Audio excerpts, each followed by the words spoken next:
What is this tool in a restaurant in Buffalo that has old photos and trinkets from the city's history all around? We have no idea what it is, nor could we find any information on it.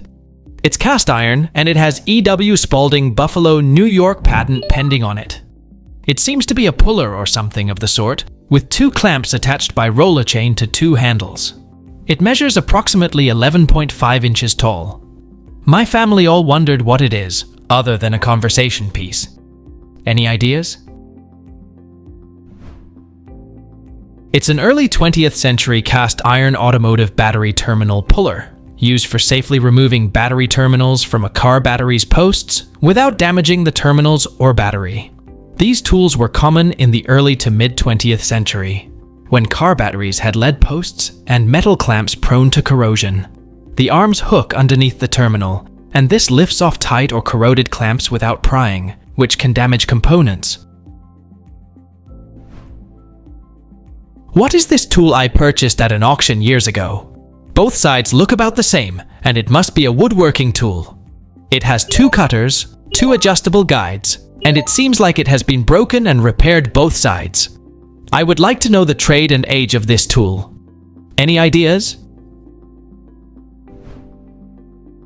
It's an antique coachmaker's double router, used to create parallel grooves, channels, or mortises, especially for fitting in panels, joints, or iron reinforcements within the wooden framework of a carriage. These tools were commonly used in the 18th to early 20th centuries, before modern machine tools and metal-bodied routers became widespread. The depth of cut is usually controlled by a central post or adjustable fence, ensuring uniformity. The double router allowed for symmetrical shaping on either side of a wooden member, or allowed 2 similar grooves to be cut simultaneously.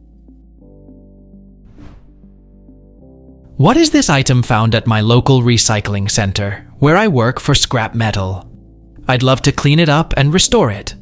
Outside it says Made in England, and I am not able to read anything else on it. Is there anyone who can help identify this?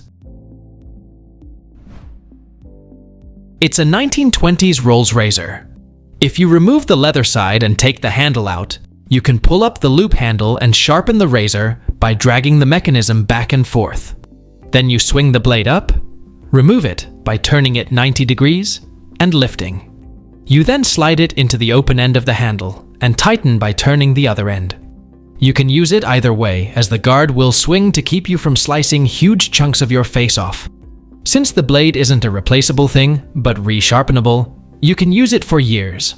Dad used one every day in World War II. I still have it, and it is not especially valuable, as they were well made and many survived. It was patented on November 13th, 1924, by Piero Mariano Salerni of Sydenham Hill in the county of southeast London. What is this knife I acquired when clearing my late mother-in-law's bungalow? The handle is made from cork, and it's battered because I used it for many years in the corn mill I worked in. With it not having a sharp end, it didn't damage my overalls. I would very much like to know what it was originally made for. It's a World War II life raft survival knife, used to be readily cut free from the aircraft after it had been inflated from its stowage in the wing after landing on water.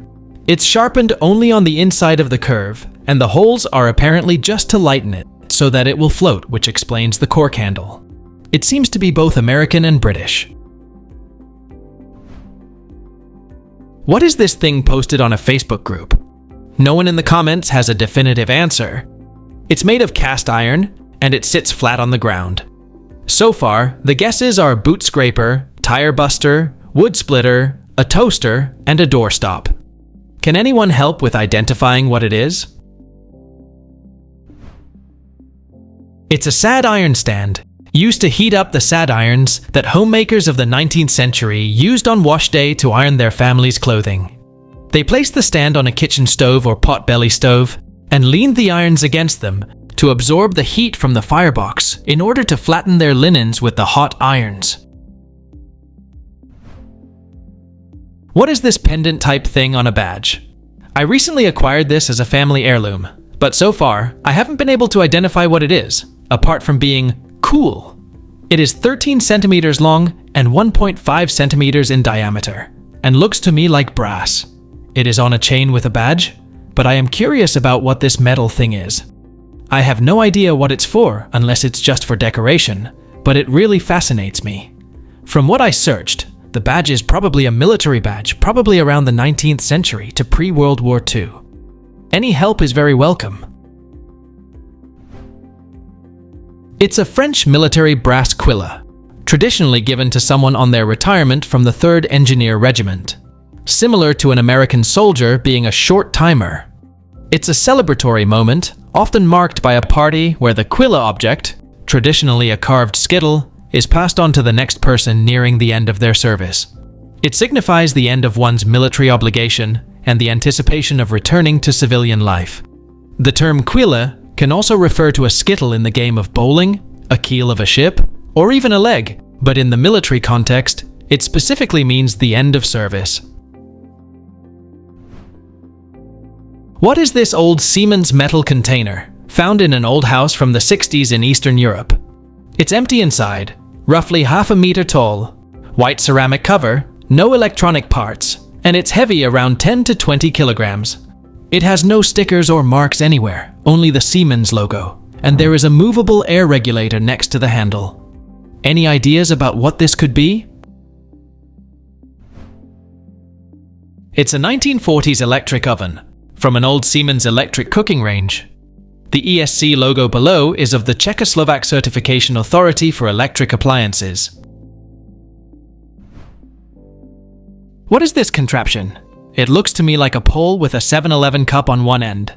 My first thought was a wasp nest killer for some reason. Any ideas? It's a pole for testing smoke detectors of fire alarms. There is a gas canister inside, used to simulate smoke, that is activated from pressure by pushing the cup up around the detector. The pole is extendable to reach higher ceilings. I hope I never have to use one ever again.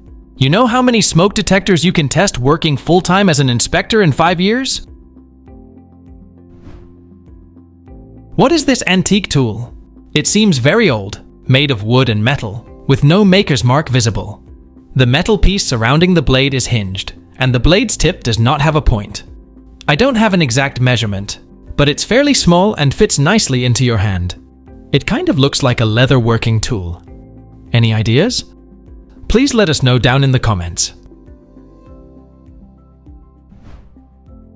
Thanks for watching. Let's make life fun.